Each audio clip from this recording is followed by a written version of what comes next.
Brilliant evening as well for England's women's team. Obviously defeating Spain on penalty. Serena Wiegman getting it done.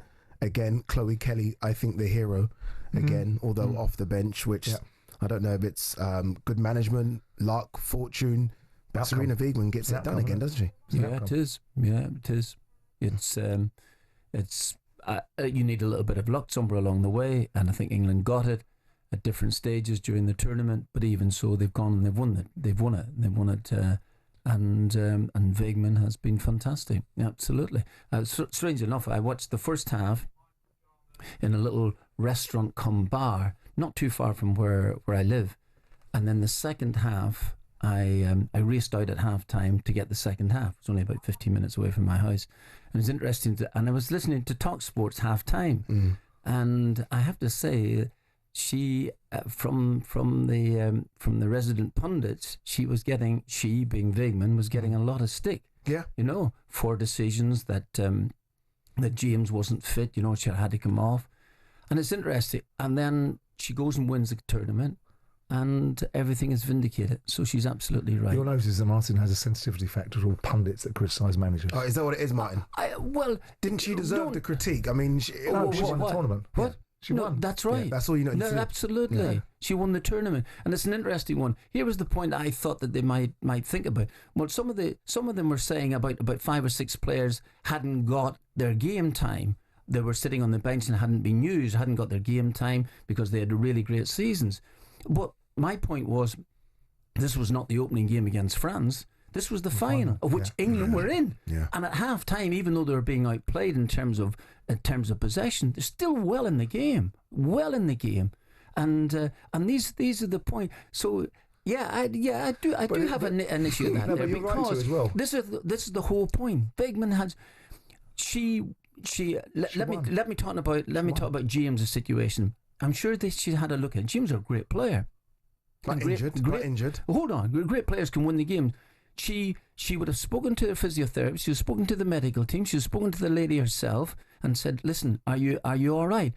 And then she'll have a thought in her head, can she last a certain length of time? Anybody can pick up the injury, but it's the Monday morning quarterback syndrome. It is really, she should never have started the game, she shouldn't have done this, she shouldn't have done that.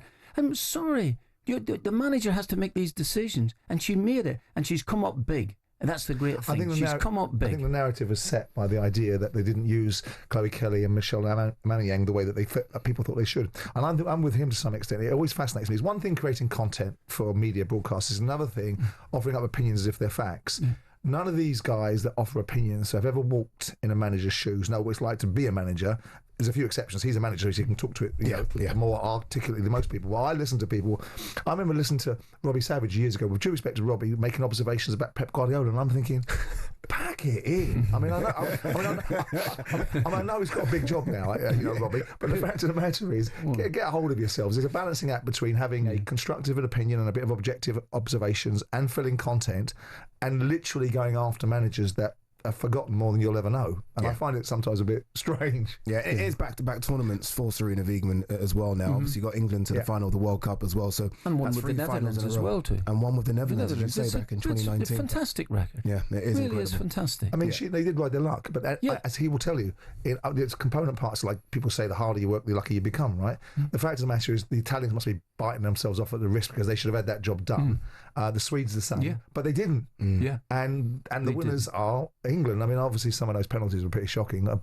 Qualifiers passes rather than penalties. But the fact of the matter is, you win the game, you win the game. Yeah, Chloe Kelly, the story of this tournament, I guess, not just the fact that she scored the winning penalty, but coming off the bench as well. What's interesting, and we're going to hear from her agent now, Michael Jarman. This is a Chloe Kelly that might not have been playing football last year. Let's hear from Michael Jarman and what brought Kelly back to football. Without going into the personal issues of it, she never wanted to leave Man City.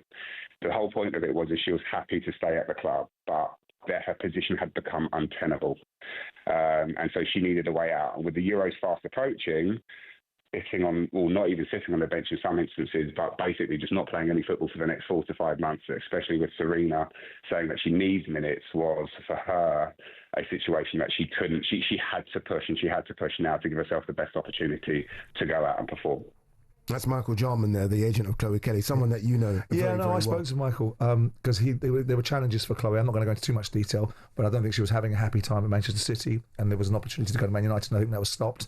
And we had a chat about what she should and shouldn't do. Play is what she should do, and that's what she did. She went out on loan and got herself into the European Championships.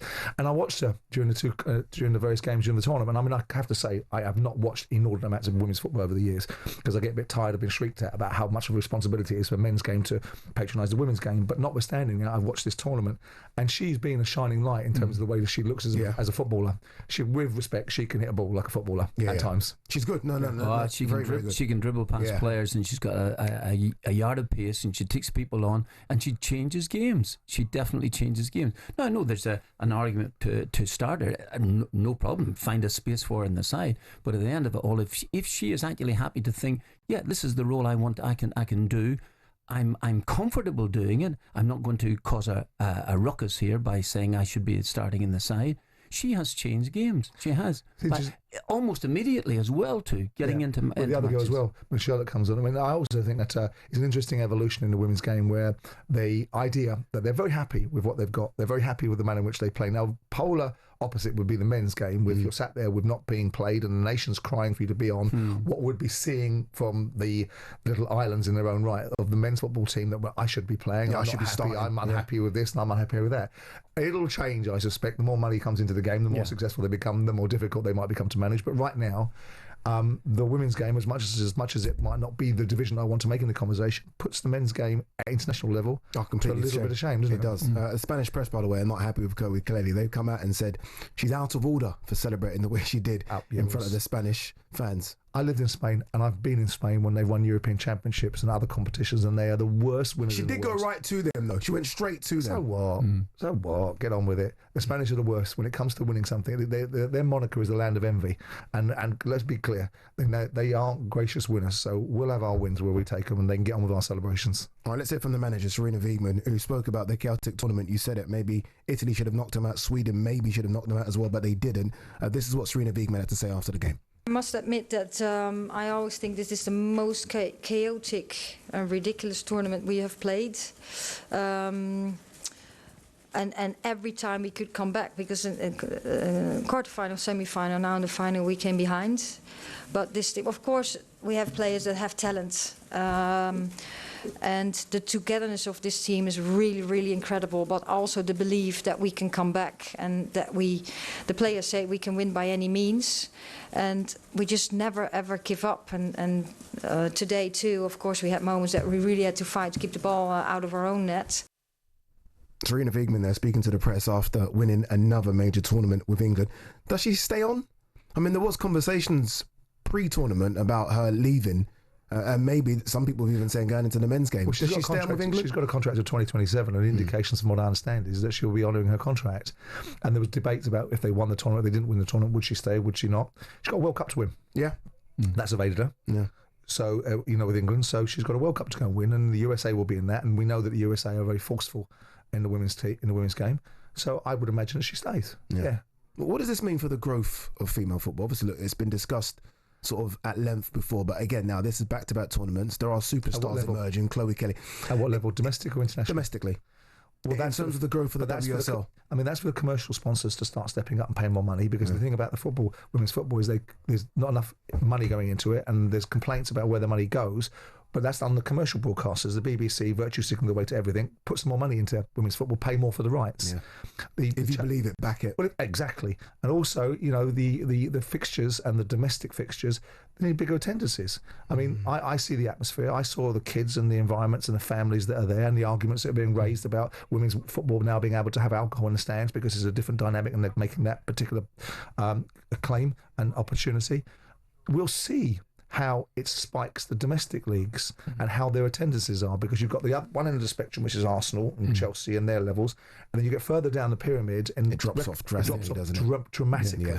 Yeah. And that's the question, isn't it? Yeah, I think it's been helped as well too by the Champions League. I think that was quite strong as well too, and Arsenal's fight back as well too.